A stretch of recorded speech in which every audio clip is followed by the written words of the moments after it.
Hello, welcome to episode 299 of the Epic Film Challenge. Wow, that's a lot of fucking episodes.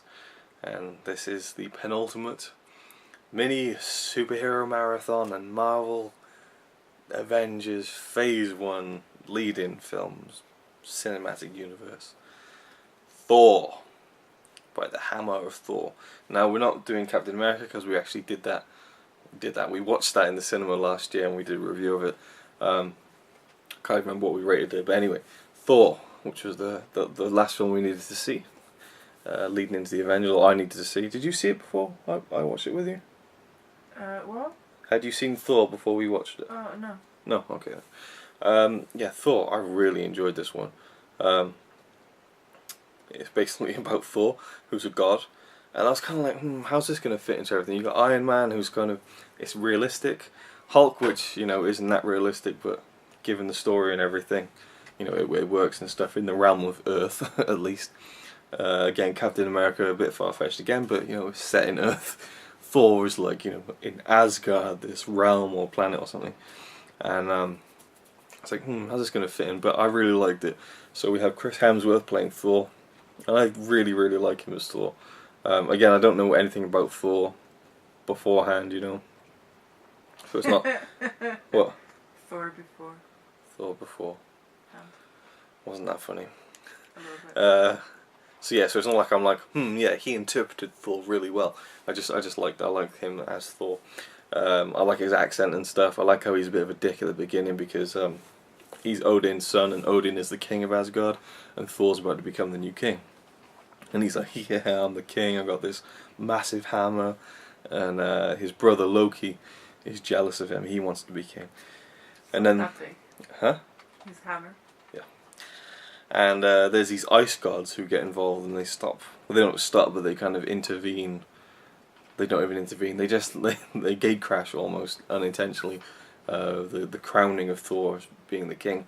And then it brings up the whole backstory with the ice gods. I forget what they're actually called. And their feud with the Asgardians and stuff, and that's going on, and then Thor ends up, I'll just try and be a little more succinct. Thor ends up being transported to Earth, where he meets Jane Foster, I want to say, played by Natalie Portman. That might be wrong. It is Natalie Portman though, who's a scientist and stuff, and he meets her, and his hammer's out in the desert of New Mexico, and he has to go and get it back.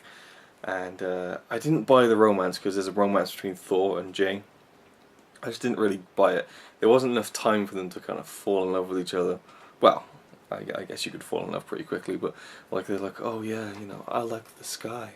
And he's like, yeah, I do too. And it's like, hey. Tyler didn't play it's like, hey, we've got something in common here. And it's like, I don't know, it didn't feel, as important as they made it out to be towards the end of the film. If you met any other woman, probably would have happened again as well. Any other woman. Yeah, Loki turns bad and shit kicks off. I love that Anthony Hopkins played Odin, the king, because he's just an awesome actor and it was great to see him in a superhero film as well. Yeah, I really like this film. I just a lot of it takes place on Earth with Thor being there, and then it goes back to Asgard and stuff. And I just really, really liked it. I like the hammer as well and how only he can pick it up and stuff. Although when he gets sent to Earth, that's right. He's banished to Earth, and he can only pick up the hammer again once he's worthy of it. So he's got to kind of grow up. That's basically why he's been banished and stuff and all. Anyway, really, really good film. Enjoyed it a lot. I would give this one an 8.5. Really, really enjoyed this one. What? Oh, there. Oh, I said 8.5 and she went. But she's just playing a game. So, Thor? Yeah, I'm kind of ashamed that we waited so long to see him. Oh. You can still hear me. Not really. I'm kind of ashamed that we waited so long with seeing this movie because it was so cool. And it was Thor and everybody talked about it. It was supposed to be so good. And it was really good. I really enjoyed it. I really liked Thor. The guy who plays him, what's his name? He's in a lot of movies right now. It's almost kind of weird.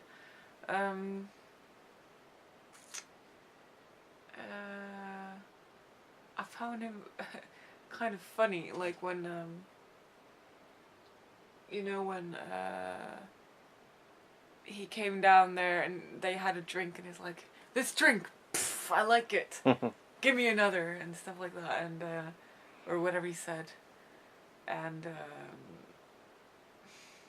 I don't know, it was exciting as well, and I liked the story, I liked the acting, I liked special effects, I liked how he kind of had to earn his hammer in a way, earn it back, because I was kind of like, oh no, someone else has got to take his hammer, and Lily!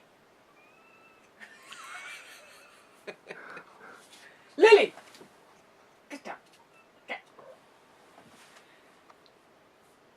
I want to watch it again, but I want to watch it on Blu-ray, so I kind of want you to get it, because we watched a different version, which wasn't really that good. Can you not film in that direction, please? Okay. Yeah. Sorry. It's not because of that. It's because my laundry is hanging up there. Oh, is it? Oh, then go anywhere near the laundry. I hope not. Okay. Anyways. Yes. Really good. What did you rate it? 8.5. 8.8. Good. Because I don't want to give it a 9. Have I seen it again? On Blu-ray.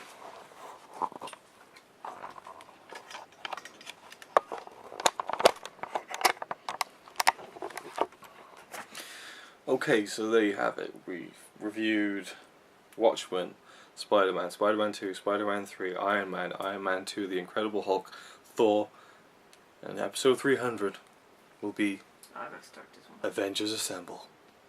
Or as I like to call it, The Avengers. Let's just call it The Avengers. So yeah, this little mini marathon has been cool, even though we haven't really done it like one after another, but I've ordered it, so we have. Although a lot of the pre-Avengers films we did watch a few days before we went to see Avengers. And it's now currently the 4th of June 2012, and I think we went to see Avengers in April, and we filmed the review in April, so this whole thing is really fucked up time-wise, but in, you know, series of this, it's running chronologically. And yeah, I really like the whole thing with having 5 big films. Was it 5? Iron Man 2, Captain Avenger, Captain America, Incredible Hulk, Thor. We've done Captain America. Yeah, we did that. Oh yeah, we we did watched it it in the cinema. long ago. So I like the idea of having 5 films, 5 big budget Hollywood superhero films, leading up to one big massive fuck off superhero fest. And honestly, when we were going to see the Avengers, I was like, is it going to work? And well, you'll see if we thought it did in episode 300. So thank you for watching. We'll see you then.